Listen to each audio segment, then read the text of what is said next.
Hello readers, welcome back to PJL Books and welcome to today's Off the Shelf. Today's Off the Shelf topic is writing with music. Way back about last Christmas time, I highlighted how reading was a unique medium in that it's the only form of entertainment you can enjoy that you can't really multitask with. I mean, people watch TV while eating, people commute while catching up on podcasts, or they tap away on their smartphones while answering the call of nature. And most forms of entertainment can be enjoyed communally, yeah? In fact, it can enhance the experience.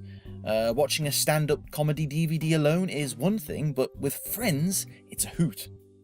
But reading is very much a solitary experience that can't be in tandem with anything or anyone else. You curl up in a chair with your novel and away you go. The pages provide the complete package of the experience. The creation of the art is similar to its output. Music can be played in a band, to others, in a crowd. Movies are crafted by huge teams of people. But writing is, again, a solitary experience. And again, you can't really do anything else while you're writing. It demands your complete attention and brain power. And if you get distracted, it will show in your less than committal words. Quite a daunting fact if you consider just how long it takes to write and edit a novel from beginning to end. And that's quite a lot of quiet time. Either writing attracts the privacy-obsessed eccentrics of the world, or it turns you into one. I'll leave you to decide which one I am. Well, it doesn't need to be silent, though. Listening to music while writing is an option, and it's one that many folks find helps to get the creative juices going, to create a mood that can help tease the story out and inspire you to the higher heights of writing while riding the wave of the orchestral swells. Now, what type of music one should listen to depends on what you are writing, though it should always be non-distracting, so anything with distinct vocals is a big no-no. Even if you've made a playlist with 80s pop classics that you've heard 1,000 times and it's all white noise at this point, if you can hear the words, then it is picking at your brain to be recognised and to be made into sentences and meaning, and that means a subconscious drain on the brain. There are exceptions though. Artists like Enya work wonders for those looking for something more mystical or ponderous. Beware ambient music though. Oh, I love chill out in Cafe Del Mar as much as anyone, but the problem is that your writing's default tone will be tense and tight, the very essence that keeps a reader on the hook and turning those pages. Calming, smooth jazz music will fizzle away any attempts you have on trying to crank up that tension. I dare you to try and write a car chase or an epic showdown while listening to elevator music. It will kill your writing unless you're deliberately writing a relaxed scene or a casual blog post like this one.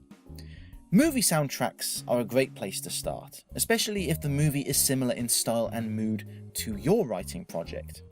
Sweeping high fantasy is just begging to be written to the sounds of The Lord of the Rings or Gladiator, while moody sci-fi dystopias work well with Daft Punk's Tron Legacy soundtrack or The Matrix Revolutions. Just be careful of the two pitfalls of the soundtrack approach though. It may evoke the movie you love too much, and it may end up colouring your writing too much to the point that it becomes something akin of a send-up of that movie as opposed to something that merely inspires you. Also, because soundtracks are built around a movie, the music will likewise have its highs and lows that match up with that movie. And your favourite soaring strings that you use for the victorious moments will be as frustratingly fleeting as the low moody pieces you use when your character is in the doldrums. So constantly skipping back and forth to find the matching mood can be more hassle than it's worth. Your best bet is to construct a playlist of tunes with a constant tone throughout. YouTube makes this very easy, and there are loads of artists and channels out there who do all the hard work for you by making videos that are literally called, for example, 3 hours of dark emotional music. Adrian von Ziegler is especially good at this. Go and check him out if you haven't done so already. I'll put a link on the YouTube video of this if you're watching this on YouTube. Regardless, I do recommend that you listen to the music you're using at least once before you commit it to writing fodder. Not only will it help you to screen it to see if it's appropriate to your needs, it will be less distracting the second time around. And that's the main quality of the music you should look for when selecting what to write with. Remember that the writing is the main thing here. The music is only there to help you enhance your writing and to tease out the finer qualities of it. Don't get too hung up on creating the perfect playlist or skipping back and forth to find the perfect track for the perfect moment in the narrative. Tellingly, when you're in the flow and the words pour out from your fingers onto the page, you'll probably end up shutting the music off anyway because it's too distracting. And that's it for today's Off the Shelf. Thank you very much for listening, readers. The written version of this is on my website, the link of which is in the description below, along with links to all of my other social media and blogs and so on, so please check them out if you can. Thank you very much, and I'll see you next time. Bye bye.